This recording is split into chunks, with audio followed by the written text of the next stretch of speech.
Já estamos de volta com o Jornal da Cidade e agora você vai acompanhar o contexto com Tarzan Leão, que hoje traz o tema O Jesus que você não conhece.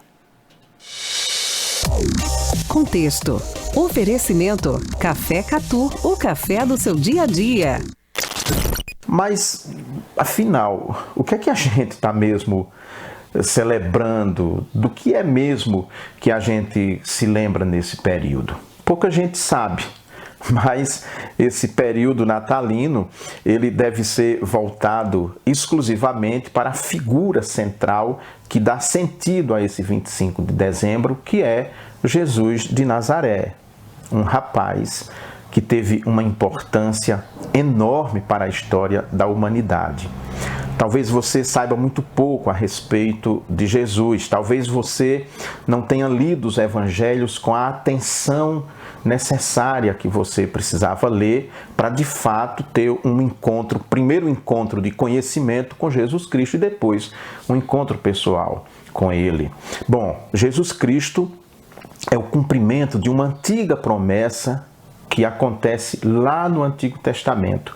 Essa promessa acontece no livro de Gênesis 3,15 e percorre todo o Antigo Testamento, os Salmos, os profetas, e vem caminhando até que um belo dia um anjo desce do céu e encontra uma jovenzinha, uma virgem, numa cidade da Galileia chamada Nazaré, uma cidade sem importância, que não aparece nenhuma vez no Antigo Testamento, já quase na fronteira com o Líbano, e diz que ela vai simplesmente ser a mãe do Salvador, do Filho de Deus, e que isso ia acontecer sem que ela precisasse ficar com um homem, manter uma relação sexual com um homem. Seria uma obra do Espírito Santo.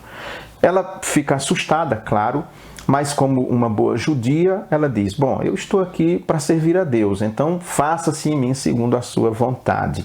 E aí, Maria fica grávida, 9 meses, imagina uma gravidez bem difícil, porque inicialmente ela precisou convencer o seu noivo de que ela não havia o traído, de que aquele filho era filho de Deus, do Espírito Santo de Deus.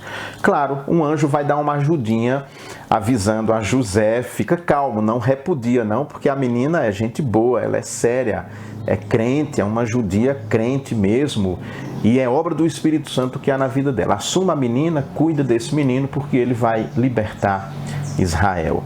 E aí, Jesus se cria com os seus irmãos depois, os que vão nascendo, e vive em Nazaré como toda criança, todo menino. Sabe esse sobrinho, esse filho, esse neto que você tem, que dá trabalho, que mexe nas coisas, que você vira o rosto de banda, ele derruba uma vasilha, pega em algo que não deve? Ele fez tudo isso. Ele foi uma criança absolutamente normal, porque embora ele fosse Deus, ele também era plenamente homem. Aos 30 anos, ele começa a pregar. E isso deixa a sua família assustada.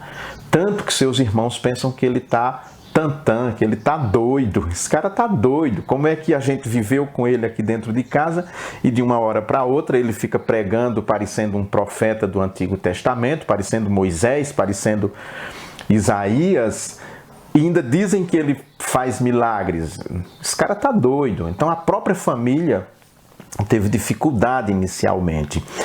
O ministério dele vai crescendo, e em vez de chegar no seu ápice como um grande pregador da Galileia, que juntava multidões, ele termina os dias dele pregado numa cruz, num duplo processo mantido pelo templo, um processo religioso, e um processo político sustentado por Herodes e Pilatos, que eram os representantes de Roma ali naquele momento. Ele morre. A gente conhece essa história, mas no terceiro dia, no domingo, na manhã do primeiro dia da semana, ele ressuscita dos mortos. Fica um período ainda com seus discípulos, depois vai para junto de Deus, onde vive e reina. E pasme, Jesus Cristo conserva ainda hoje a mesma forma física que ele tinha lá na Galileia, no tempo dele. Se Deus não tem forma, se Deus é puro espírito, Jesus Cristo, Deus e homem, conserva então o mesmo corpo que ele tomou na manhã da ressurreição. E deixou um legado importantíssimo para nós, para a cultura de modo geral, mas muito mais para o âmbito da fé. E o que é importante você ler nos evangelhos? Leia os evangelhos prestando atenção a dois aspectos da vida de Jesus Cristo. Isso vai mudar a sua visão a respeito dele. Primeiro aspecto, leia o que ele diz. Sempre que ele abrir a boca para falar, leia com atenção o que ele diz.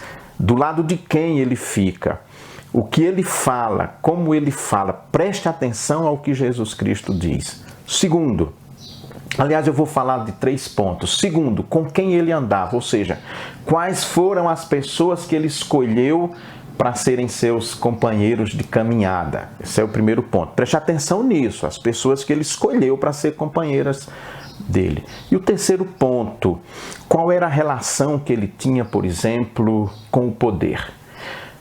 Observe que você não vai encontrar nos evangelhos nenhuma vez mencionando que Jesus Cristo foi visitar Herodes ou Pilatos no seu palácio para orar por eles. Você não vê Jesus Cristo fazendo rapapé atrás de quem tem poder, como muita gente faz hoje, muitas lideranças religiosas.